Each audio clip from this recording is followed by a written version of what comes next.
Bonjour à toutes et à tous, dernière vidéo à Cannes, c'est le dernier jour du festival. On a vu Résurrection de Bigan, le festival s'achève un peu dessus pour nous, même s'il y a le film de Kelly Reichardt qu'on voit tout à l'heure, on ne pourra pas vous parler en vidéo. Mais pour ce débat, assez inattendu je dois dire, puisque je pense qu'on a des conceptions à la fois très opposées du cinéma de Bigan, et ça date pas d'hier on va dire, c'est un peu marrant qu'on finisse là-dessus Josué. Le film, alors qu'est-ce qu'il raconte? C'est pas évident. Il essaie de faire un voyage à travers le temps, on va dire, sur plusieurs époques, où un personnage ressusciterait justement, d'où le titre, à différentes périodes, tous les 20 ou 30 ans. Le film commence à la fin du 19e siècle et finit à la fin du 20e en 1999. C'est un film avec vaguement, on va dire, un ancrage science-fictionnel, c'est-à-dire il y aurait des gens qui se perdraient dans des rêves et on suivrait notamment au tout début, le premier segment, Shuki notamment, qu'on connaît chez Wuxia Ocean, qui part à la recherche d'un, alors le terme je crois que c'est révoleur, oui, ou fantasmeur, oui. en anglais, et qui lui pour le coup est le fil rouge un petit peu de ce récit en 5 parties, et qui nous a un petit peu déstabilisé, je pense, pour des raisons différentes, en positif comme en négatif. Josué, je te laisse la parole. Mais moi j'aime bien, j'aime bien et je pense que c'est son meilleur film et j'avais beaucoup de réserves sur le précédent. J'aime bien, et tu l'as dit, tu vois, cette idée du révoleur, en fin de compte, elle synthétise tout le film qui moi me semble pas du tout confus et d'une simplicité un peu élémentaire. C'est une rêverie. C'est une rêverie qui va s'articuler notamment autour d'un motif récurrent qui est la traversée du miroir et aussi une logique toujours en soubassement un peu fantastique, même vers la fin il y a des vampires, il y a potentiellement des fantômes, mais même alors on peut d'emblée parler aussi un peu des limites, c'est-à-dire qu'il y a un double segment au milieu du film qui sont en fait des petits courts-métrages fictionnels, l'un dans un temple. Ça dure quand même 40 minutes, chaque morceau dure, voilà. Oui, mais d'une certaine manière, ça reste un peu des films dans le film, et tous ne font pas exactement la même durée, je crois. Enfin, j'ai pas regardé ma montre, parce que je trouvais vraiment le film assez passionnant par endroits, donc j'étais pas branché sur mon minuteur. C'est des segments qui sont un peu plus faits, mais où je trouve que quand même, dans la manière de découper l'espace, par des jeux d'ombre, par des jeux sur la neige qui tombe, sur des filets d'ombre, il y a une manière comme ça de rendre tout spectral. Par exemple, il y a dans cette scène du temple qui est livrée un petit peu en dessous, par exemple, il y a des trucs un peu étonnants. Il y a une dent lancée derrière un mur qui se transforme en homme. Enfin, il y a des idées de surnaturel un peu tout le temps. Et je dois dire, je suis assez séduit par la candeur de Bigan, puisqu'en gros, c'est vraiment cette idée de redéployer cette idée de la rêverie, de la traversée du miroir, par un ensemble de possibles, notamment un début que je trouve très beau, alors que beaucoup de gens comparent à Terry Gilliam, mais moi je suis assez séduit par cette espèce de ballet d'ombre chinoise où surgissent des mains humaines autour de Shuki. Il y a aussi des jeux Oui, donc c'est un segment qui en gros reprend une sorte de film muet en fait, même si c'est pas du tout un pastiche en fait, puisque le film est très bizarre en fait, c'est pas du tout un film muet en soi. Il y a une forme d'expressionnisme de carton-pâte en couleur. Moi je pense à Caligari évidemment, mais bon, c'est une manière un petit peu Mais Caligari qui serait beaucoup plus joueur et quelque chose qui serait même potentiellement vers l'animation du ballet d'ombre, etc. Il y a aussi, je dois dire, quelque chose qui me réconcilie un peu avec Bigan, c'est-à-dire que Bigan jusqu'ici avait des films coupés en deux. Alors c'est là où on est d'accord et on n'est pas d'accord.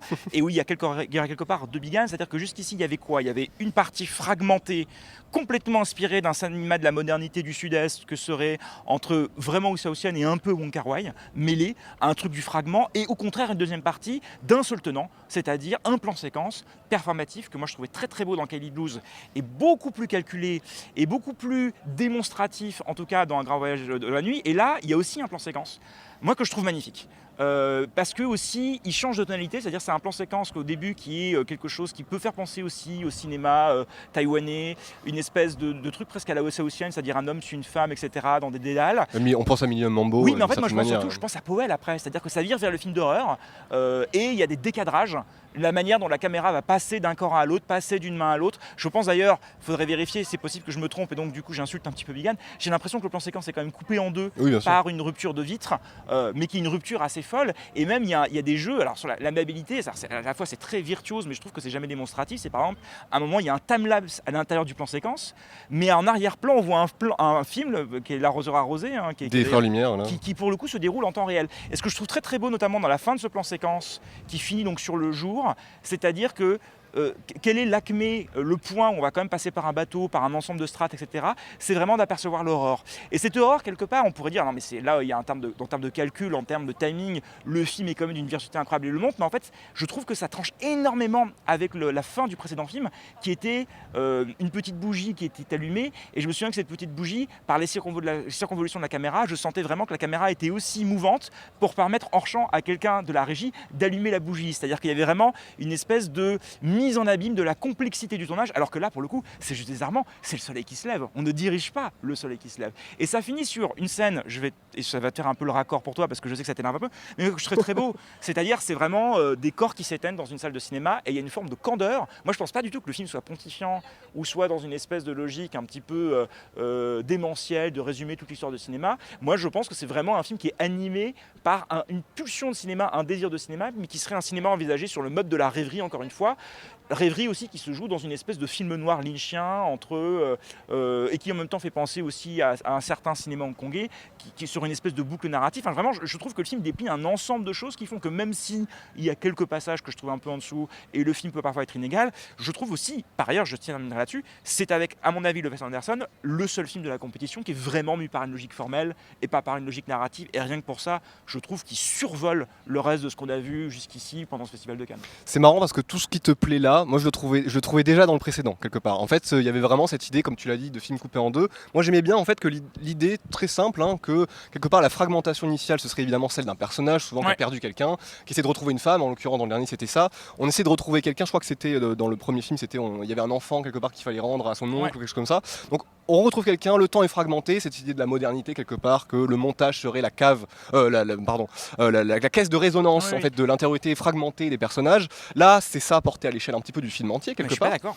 Moi, je trouve le film beaucoup plus clair. C'est-à-dire les premiers Bigan, leur première moitié, c'était confus. Il y avait une confusion volontaire par les fragments. Là, tous les segments, en fait, sont beaucoup plus clairs dans leur trajectoire. Ce que je veux dire, c'est que cette fragmentation, elle s'est, on va dire, déployé sur l'ensemble d'un film, voilà, sur l'ensemble de la structure du montage. Je veux dire, pas forcément dans la manière un petit peu brumeuse de parler de l'intériorité des personnages, mais plus vraiment dans la structure du montage. Moi, c'est même pas tant, en fait, moi, ce qui m'intéresse dans le film, si tu veux, c'est même pas tant la question du cinéma. Moi, je trouve l'hommage au cinéma toujours un peu gênant, je trouve ça un peu naïf. Le fait qu'on retourne dans la salle de cinéma à la fin, vraiment, c'est quelque chose qui me parle pas du tout, voilà, et que je trouve contraire, voilà, qui me fait penser plus à Léos Carax par moment, donc c'est pas forcément à son avantage.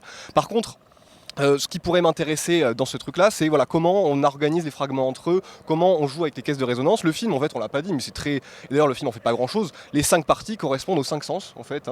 L'odorat, le toucher, la vue, l'ouïe, etc. Ça, ça me paraît complètement accessoire et c'est pas du tout le cœur du film. Et ça occasionne, en effet, à mon avis, et je parlerai un petit peu de ce qui me plaît là, 2 blocs centraux qui sont, en fait...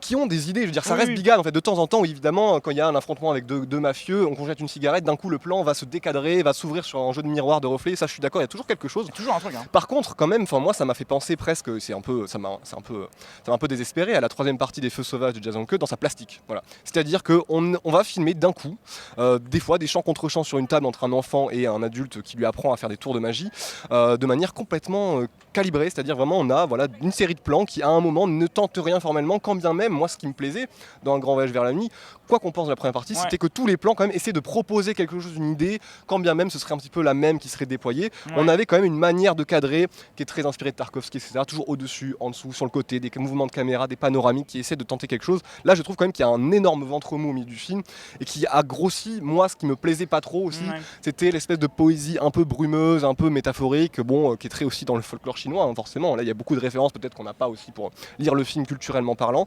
Mais voilà, moi je suis quand même, je dois te le dire, assez déçu, quand bien même, et je pense que tu seras d'accord, moi les 2 premiers segments, je les trouve assez beaux, on parlera peut-être du plan séquence plus en détail, mais en tout cas je trouve notamment, t'en as pas parlé, la période film noir, enfin la partie film noir qui est donc la 2e, qui est un peu bleutée, qui est un peu brumeuse, et là pour le coup je trouve le film il porte son idée de fragmentation et de diffraction, parce qu'à un moment c'est la question d'ailleurs, c'est la diffraction de la lumière, à un moment c'est ça dans un dialogue, l'idée de diffraction que le personnage j'ai oublié le Phantasmer essaie comme ça de traverser différentes époques, c'est que le personnage essaie de devenir fragment, quoi. Voilà, on a quelque chose comme ça, il essaie de se multiplier dans l'espace jusqu'à une scène moi que je trouve très belle dans une miroiterie avec des miroirs qui se cachent, je trouve incroyable. Qui est une citation de la Dame de Shanghai d'Orson Welles. Moi je dois dire quand même 2 choses quand même. La différence avec Léos Carax, c'est que Léos Carax, le cinéma est un mouroir. Et là, au contraire, c'est un petit réceptacle de bougies qui est débordé par un halo et on est quand même dans une logique. Et il y a un truc un peu enfantin. Les bougies s'éteignent quand même, tu vois, au fur et à mesure. On a quand même cette idée que la bougie va se fondre. Mais produisent un halo, c'est le temps qui se fond. Moi, ça me choque pas. Et contrairement sur Jason Ke, je trouve quand même on l'a dit en plus. Alors oui, il y a quelque chose qui est peut-être un peu plus posé et un peu moins inspiré d'où c'est haussienne. Mais c'est vrai que les films sont très différents. C'est-à-dire même si j'avais vu les 2 films coup sur coup, bon, il y a quand même le plan séquence, mais je n'aurais pas forcément, si on ne me l'avait pas dit, pensé que c'est automatiquement Bigan. C'est-à-dire que Tu parles d'un grand voyage vers la nuit là, oui. même je pense tu vois, la partie film noir, en fait, il y a un truc glauque, il y a un truc, c'est vrai qu'on peut penser à Tarkovsky, hein, sur l'eau omniprésente, qui n'était pas présente totalement dans ces derniers films, sous cette façon-là, du moins, sur ce mode-là. Et je dois dire quand même, je suis au fond d'accord avec toi sur ces deux parties centrales qui sont un petit peu en dessous, et cette logique des cinq sens, c'est vrai, avec l'histoire de la pierre, etc. Tu vois, j'ai même pas forcément pensé devant le film, c'est ce qui les motive. Mais je considère que d'une certaine manière, même quand il y a des trucs qui sont un peu moins bien, le film se réinvente et se reboot, ce qui n'était pas le cas des précédents. C'est-à-dire que les précédents, tu vois, étaient plutôt, encore une fois, dans une logique dialectique entre un éparpillement. On recolle les morceaux en fait. Oui, mais on ne recollait pas exactement la même chose. C'est-à-dire qu'il y avait un élan. C'est ça. C'est-à-dire que quelque part, le film nous déstructurait, nous aussi, en tant que spectateurs, et il nous mettait dans une forme de confusion, de brume, pour ensuite, au contraire, nous montrer un mouvement restitué dans toute son ampleur. Là, le film, je trouve, d'une certaine manière, en variant aussi des formes de récits très différentes et des formes très différentes, essaye quelque chose, justement, qui sort de la mécanique de Bigan. Et là, j'avoue que je suis quand même assez séduit. Moi, j'avais très très peur que Bigan s'enferme dans un systématisme. Et au contraire, j'ai l'impression qu'il veut tenter beaucoup de choses, il veut expérimenter beaucoup de choses, et le film témoigne d'un appétit qui n'est pas en plus pour moi juste l'illustration d'un geste, c'est-à-dire ce qui est quand même un petit peu Holly Motors, même si je trouve que dans le détail, il y a on était beaucoup revenus sur Holly Motors à 4, il y avait quand même des choses qui nous séduisaient. Oui, mais là aussi, je veux dire, je veux pas... Mais là justement, moi je trouve qu'en fait, même quand c'est un peu moins bien inspiré, je trouve qu'il y a une volonté d'embrasser différentes modes de mise en scène, et c'est jamais tomber dans une imagerie ou tomber dans une illustration, c'est-à-dire qu'on aurait pu avoir peur de se dire, il va nous faire une partie muette, il va faire une partie film noir. Non, il le fait pas, ça, c'est curieux. En fait, dans le détail, il y a quand même un metteur en scène qui s'affirme dans chaque partie et qui joue sur des modulations. Et évidemment, le bloc de modulation absolue, c'est le plan séquence que je trouve très beau, mais qui jamais, j'ai l'impression, ne m'impressionne, même s'il y a dans le détail une main trouée, un personnage qui fait du karaoké, qui boit. Enfin, il y a un ensemble de détails qui ferait que le plan séquence pourrait dérailler. Mais je trouve que là, il a vraiment quelque chose de l'imbératique, de la déambulation, et il joue vraiment sur des ruptures de ton, des cassures, et pas au contraire une forme de fluidité un peu parfaite, comme pouvait le faire le précédent, qui je trouve, même s'il était assez impressionnant d'un point de vue technique, était un peu une démonstration qui ne me racontait rien. Là, je trouve qu'au contraire, il y a quelque chose de beaucoup plus hybride. Mais je sais pas non plus ce que ça me raconte, tu vois. En fait, c'est ça un petit peu mon problème, c'est que je vois un petit peu le geste de collage, de fragmentation, etc. Mais je vois pas forcément où ça va. Pour moi, ça va vers la lumière, comme tout le film. Oui, mais en même temps, c'est dit dès le début, voilà, il y a plus de lumière, il faut rallumer la lumière. Moi, c'est pour ça que je trouve que ce que le film a à dire sur le cinéma est un peu naïf. Voilà, en l'occurrence, il faut rallumer la lumière, il faut rallumer les bougies, parce que les bougies vont s'éteindre et quelque part, on va tous se transformer en fantômes. Le cinéma comme traversée du miroir, c'est pas l'idée la plus neuve du monde. Ensuite, c'est un peu un horizon Cocteau, Lynch aussi. Moi, je suis pas sûr que le film raconte fondamentalement quelque chose sur le cinéma. Je suis d'accord avec toi. Il essaye quand même, je veux dire, dans des intertitres, plusieurs fois qu'ils reviennent, il y a une forme de frontalité là-dessus. Je pense plutôt qu'il essaie de se brancher sur ce qu'est le cinéma pour essayer d'en déplier les possibles. Et moi, je dois dire, bon, c'est une ambition qui est peut-être un peu prétentieuse, mais ce qu'il en tire, moi, me semble pas un film du tout écrasant, pontifiant. En tout cas, le plan séquence, on pourra finir là-dessus un petit peu, le déployer un petit peu. Bon, c'est pas une surprise, évidemment, qu'il allait avoir un plan séquence, d'autant qu'on voit que le format change à un moment et qu'en fait, on se prépare à un 16/9, à une image qui, là, pour le coup, quand le plan séquence arrive, moi, je suis assez content parce que d'un coup, l'image est nette. Et d'un coup, là, je vois ce qu'il y a à l'arrière-plan, je vois ce qu'il y a à l'avant-plan et la logique de composition. Le jeu sur les ombres au début, voilà, il y a des trucs là, très beaux. Je suis très séduit et d'un coup, je me dis, c'est parti, le film va commencer. D'autant qu'en plus, c'est un plan séquence qui est assez différent des précédents, puisqu'il est encore plus fragmenté, c'est-à-dire qu'il y a un jeu de parties colorées. Voilà, il y a la partie rouge, ensuite il y a la partie rouge encore plus saturée, la partie bleue encore plus saturée. Donc il est presque en 4 temps, j'ai envie de dire, et c'est un mouvement en plus d'aller-retour en fait. C'est-à-dire que c'est pas du tout, pour le coup, une plongée, une sorte de cercle en fait, où à un moment on revient jamais en arrière, on revient jamais sur ses pas dans les précédents. Peut-être Kyle Blues un petit peu plus, qui était plus tortueux. Mais le précédent, c'était vraiment une ligne droite, plutôt un cercle un peu centrifuge comme ça. Là, celui-ci, c'est vraiment un aller-retour avec au bout de cet aller-retour ce plan que tu as dit, un peu de time-lapse en fait, qui est un peu trafiqué forcément, parce qu'il y a à l'arrière-plan une autre temporalité. Donc j'aime bien l'idée que maintenant le vertige, qui était celui de la tyrolienne notamment beaucoup, l'idée que comment le tour de magie aussi était spatialisé, on va dire, c'est comment on se déplace à ce point dans cet espace-là. On fait espace alors qu'avant on faisait temps. Là pour le coup, il est vraiment dans cette logique temporelle, c'est ce que souligne d'ailleurs un personnage ici, le temps pour nous ne compte pas, etc. Et donc il s'amuse comme ça, on va dire, à trafiquer temporellement son plan séquence, quand bien même à la fin il joue sur une espèce de petite pirouette, voilà, de minutage en fait, où l'aube, l'aurore, voilà, le soleil se lève à l'orée du 21e siècle.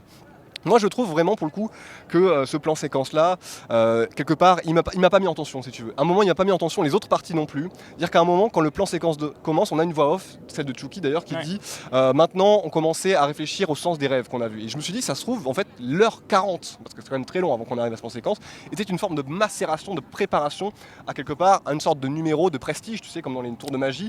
Mais ça, Qui à un moment... Moi je pense que c'est les 2 précédents films, mais c'est pas le cas là. Ouais, mais moi je trouve que là du coup le plan séquence en fait, fonctionne presque de manière autonome. Voilà, Oui. il raconte quelque chose d'autre et je trouve le film voilà un peu trop quelque part délité de lui-même, un petit peu comment dire un petit peu obèse, je dois le dire. Hein. C'est-à-dire qu'il a, il a un peu enflé de certaines manières. Et je trouve d'ailleurs c'est un peu amusant. À la fin on finit sur un bateau. Calibou c'était une petite bicoque en bois et on traversait le rivage. Là c'est une énorme, c'est un gros bateau un peu balourd. Tenir pour un grand voyage dans la nuit, ça a été dit d'ailleurs que le film c'était embourgeoisé. Bien sûr, non, mais en fait c'était déjà la version, on va dire, c'était la copie achevée de Calibou, qui était une sorte de brouillon, on va dire, tout simplement, qui était fait avec 3 francs 6 sous. Là, je trouve que le film a encore grossi, a encore enflé, et il n'est pas allé vraiment dans une direction qui, moi, m'intéresse. Voilà, on peut peut-être finir là-dessus, parce que c'est vrai qu'on commence à. Nous aussi, on enfle en termes de durée sur cette bulle. Mais c'est marrant parce que moi, je pense vraiment 3 choses des plans séquences de Kylie Blues, de Grand Voyage à la nuit, de celui-là. C'est-à-dire que vraiment, Kylie Blues, la première partie, j'étais hyper mitigé, et je trouvais le plan séquence d'une espèce de grâce, de légèreté un peu hallucinante. C'est un plan séquence très précaire, en fait, hein, beaucoup de tremblements. Avec beaucoup de tremblements, avec beaucoup d'approximations, et puis il y avait vraiment quelque chose de vraiment d'une envolée. Mais le film, justement, aussi était un peu. Le film nous avait lesté de poids dans sa première partie, et là, vraiment, il lâchait quelque part le lest et on s'envolait, quoi. C'était très beau. En revanche, le deuxième m'avait impressionné sur des trucs de 3D, vraiment des espèces comme ça, d'une organisation, d'un déplacement assez virtuose, et c'est l'un des plans séquences un peu les plus prodigieux d'un point de vue technique, mais je n'arrêtais pas de voir une espèce de démonstration formelle, et là je dois dire que je suis entre les deux, c'est-à-dire que je pense justement que le plan séquence ne vise plus forcément une espèce de ravissement, de féerie, mais travaille quelque chose de plus tortueux, change de registre, tu vois, c'est-à-dire même s'il y avait évidemment des parenthèses dans les précédents plans séquences, là même le plan séquence change de point de vue, devient un moment presque un espèce de film d'horreur, avec une figure qui terrorise tout le monde, avec une main gantée, etc., qui finit... Oui, et filmé à la première personne. Et puis qui se prend moins au sérieux, c'est-à-dire qu'à un moment, on a une boîte qui s'ouvre, on a l'impression qu'on va repartir Samuel Fuller, et on sort quoi? Un micro de karaoké, et là on commence à chanter, je veux dire, tu vois, il y a même des ruptures. Moi j'ai ri devant le film, je trouve qu'il y a une forme de légèreté, même des tonalités, alors que Grand Voyage vers la nuit, il y avait quand même quelque chose de pesant, on sortait de la mine, on descendait la montagne en tyrolienne, on arrivait vers cette espèce de feu d'artifice, il y avait quelque chose qui était quand même beaucoup plus univoque, on riait pas forcément chez Bienne, là il y a même des gags, il y a une devinette sur des P, etc. Je dis pas que non plus le film est drôle, voilà, mais je trouve qu'en tout cas le film est beaucoup plus hybride et tient peut-être moi aussi un espèce de geste affirmé, tente beaucoup plus de choses, en rate peut-être quelques-unes, mais je dois dire que là je trouve que Bigan a atteint une forme de légèreté étonnante, alors que c'est un film qui est pourtant, il est vrai, beaucoup plus produit, avec beaucoup plus d'argent et avec une ambition peut-être encore plus dévorante, mais là j'ai l'impression quand même que je tiens un cinéaste qui m'intéresse et qu'il faut vraiment suivre, même si évidemment il y avait des promesses dans les précédents et que Calibou était un film séduisant, mais je suis un peu dans la position inverse de toi. Oui, on n'est pas du tout d'accord. En fait, à t'écouter, je dirais l'inverse. J'ai moins misé sur Bigan, et là je me dis, ah ouais, il y a un truc qui se passe, et toi je pense qu'au contraire, les 2 premiers films t'avaient plus séduit, et donc du coup t'es un peu déçu. En fait, j'attendais un film plus rigoureux, on va dire plus structuré, de manière beaucoup plus claire, parce que c'est ça qui me plaisait. Que les précédents. Moi, c'est ça qui me plaisait. Bah, tu vois, là, je trouve un peu fouillis, ça part un peu dans plein de directions, et comme tu l'as dit, hein, le film réussit des choses en faisant ça, le film en rate d'autres. Et quelque part, pourquoi pas? Au moins, il n'a pas refait le même film. Je veux dire, je peux accorder ça. Il a vraiment pas refait le même film. Et du coup, bah, tu vois, s'il n'a pas refait le même film, d'une manière assez logique, peut-être que c'est pour ça qu'il t'a séduit et moi beaucoup moins. Je sais pas si tu voulais rajouter quelque chose. Non, moi ça me semble bien. Je pense qu'on peut s'arrêter là-dessus. C'est évidemment un film dont on va pouvoir peut-être reparler à d'autres moments, notamment pour la sortie. Donc, on se réserve aussi de développer un petit peu ce film-là plus tard. Merci beaucoup, Josué. Avant qu'on se quitte et que ce ne sera pas une carte blanche, puisqu'on a demandé à tous les membres de la rédaction de Criticat qui sont présents à Cannes de choisir un film préféré de la sélection, d'ailleurs pas que de la compétition. Donc vous verrez ça pour conclure cette vidéo. Mais avant, je voudrais évidemment remercier Étienne Cimetière-Cano, que vous voyez pas, qui est juste derrière la caméra. Nous on le voit tout le temps, mais voilà, qui a été très présent et qui nous a permis de faire ce format. Ce format qui, je pense, est toujours une bonne idée pour aussi qu'on incarne aussi un petit peu les textes qu'on publie sur Criticat. Voilà, vous pouvez retrouver tous les textes, toutes les publications sur Criticat. Il y a aussi le podcast de Marin à l'angle du festival qui a été fait cette année. Donc on essaiera évidemment de refaire ça l'an prochain. Voilà, même si là on sature un peu, on a envie de rentrer à Paris et pour voir The Rehearsal, la fin de la saison 2. En tout cas, voilà, si ça vous a plu, et je pense que voilà aussi vous êtes au courant notamment que Criticat c'est une revue bénévole, que tout ce travail on le fait par passion tout simplement. Voilà, on donne de nous-mêmes, de notre énergie et de notre temps pour aussi produire voilà, ces discussions et continuer d'animer des débats qu'on espère de qualité. Et si ça vous a plu, vous avez évidemment possibilité de faire un don à Criticat. Nous, c'est comme ça qu'on fonctionne. Vous avez le lien dans la description, le lien en bas de tous les textes sur Criticat. On vous remercie en tout cas de nous avoir suivis, d'avoir d'avoir commenté un petit peu nos débats et d'avoir participé un petit peu à tout ça. Merci beaucoup. Tout de suite, donc, ce sont les films préférés de la rédaction à Cannes cette année 2025. À bientôt.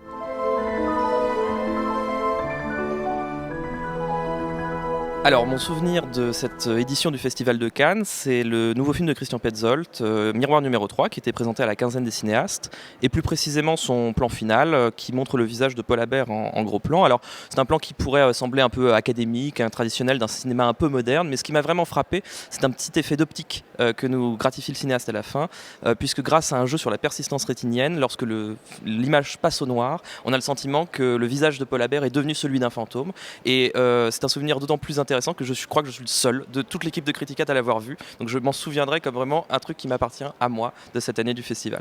Mon film préféré du festival, j'aurais bien aimé que ce soit Résurrection de Bigan, mais bon, vous venez de m'entendre assez longuement sur le sujet. Mon film préféré, c'est Magellan de Lavdias, qui était présenté à Cannes Première. Un film d'une plasticité assez inouïe, d'une netteté incroyable. C'est une série de tableaux vivants sur le périple de Magellan. Pierre-Jean, vous en avez parlé lors d'une des cartes blanches. Un film sur la violence coloniale qui essaie de la figurer par la composition des plans, où quelque part tous les enjeux de la violence qui a été perpétrée notamment là en Malaisie et en Philippines dans le film par Magellan et son équipage se joue aussi à l'arrière-plan dans la netteté un peu de paysage que je trouve magnifique et que Lavdias cadre d'une façon assez qui a été régénératrice pour moi dans ce festival où j'ai vu beaucoup de films plastiquement un peu éteints et là le film vraiment a rallumé la flamme de ma petite bougie cinéphile. Moi, mon film préféré, un de mes films préférés avec Magellan de Lavdias, c'est Le Rire et le couteau de Pedro Pino, qui est un film présenté à un certain regard et qui suit un Portugais qui travaille dans une ONG en Guinée. Ce que j'aime beaucoup, c'est la manière dont le film, donc c'était le plus long de la sélection, puisqu'il fait 3h30. Il a une manière de bifurquer en permanence dans sa narration. Comme si finalement le personnage ne devenait pas le héros de son propre film. Et à mon avis, derrière cette indolence du film, il y a une manière une manière politique de déconstruire la narration classique pour inventer une forme de fiction polyphonique avec un personnage qui devient le relais du cinéaste pour interroger les populations et passer en fait au documentaire ethnographique. Donc voilà, je pense que c'était un des très bons films de cette année. Mon film préféré du festival restera sans doute Sirat d'Oliver Lache, qu'on a découvert au début de la compétition. Et s'il m'a tant marqué, c'est sans doute pour ses détonations, ses ruptures de ton. Et c'est d'ailleurs le point commun avec mon autre film préféré du festival, le principe de rupture de ton qui permet d'être au cœur des émotions directes. Et c'est un film qui n'a aucun rapport, mais qui est tout aussi beau, c'est L'Aventura de Sophie Le Tourneur. Donc parmi mes films préférés du festival cette année, il y a la clôture de la quinzaine des cinéastes, donc le premier film de l'actrice-réalisatrice Eva Victor, Sorry Baby, parce que je trouve le film d'une justesse assez inouïe sur la guérison après avoir justement vécu un traumatisme, je n'en dis pas plus, mais sur voilà, comment la vie avance aussi, et puis mention spéciale au petit chat qu'elle va rencontrer et qui est peut-être son compagnon vers la voie de la guérison aussi. Parmi les quelques films que je retiendrai de cette édition du Festival de Cannes, et qui ont été cités d'ailleurs précédemment dans ces petites pastilles, je pense que je retiendrai la première moitié de Eddington d'Ari Aster, notamment parce que le film constitue une vraie surprise, film dont je n'attendais absolument rien et qui s'avère d'une efficacité comique assez redoutable par la manière qu'a le cinéaste d'entremêler toute une multitude de sujets dans une sorte de bouillie très concentrée et puis très très mordante. Alors moi sur ce festival j'ai deux films vraiment qui se détachent qui sont le Wes Anderson et le Bigan, mais comme on vient de parler du Bigan, je vais choisir le Wes Anderson qui est un film vraiment comme on l'a un peu expliqué dans La Bulle Cannoise, qui me semble relancer un petit peu ou du moins redessiner les contours de son cinéma sur la question vraiment de sa pente macabre et mortifère, et je trouve que c'est vraiment un film qui se détache au sein de sa filmographie par sa violence formelle, violence à la fois dans son rapport au cadre et aussi dans sa manière de malmener la caméra, le spectateur, et voilà, je trouve que c'est un film vraiment passionnant et qui m'est resté en tête durant tout le festival. Mon film préféré du festival, c'est The Mastermind de Kelly Reichardt. C'est pour ça que je tourne cette vidéo sur téléphone, parce que voilà, j'ai voulu être fidèle à cette cinéaste qui m'est chère et d'attendre la projection de son film, je ne pouvais pas attendre le tournage avec Étienne à la caméra. Et effectivement, j'ai bien fait puisque je confirme que c'est bien mon film préféré du festival. Voilà, un film qui est un peu l'antithèse de ce qu'on a vu pendant 2 semaines par la précision de sa mise en scène, par la simplicité aussi du film, après avoir vu beaucoup de films assez boursouflés, voilà, qui en faisaient des tonnes en bien comme en mal.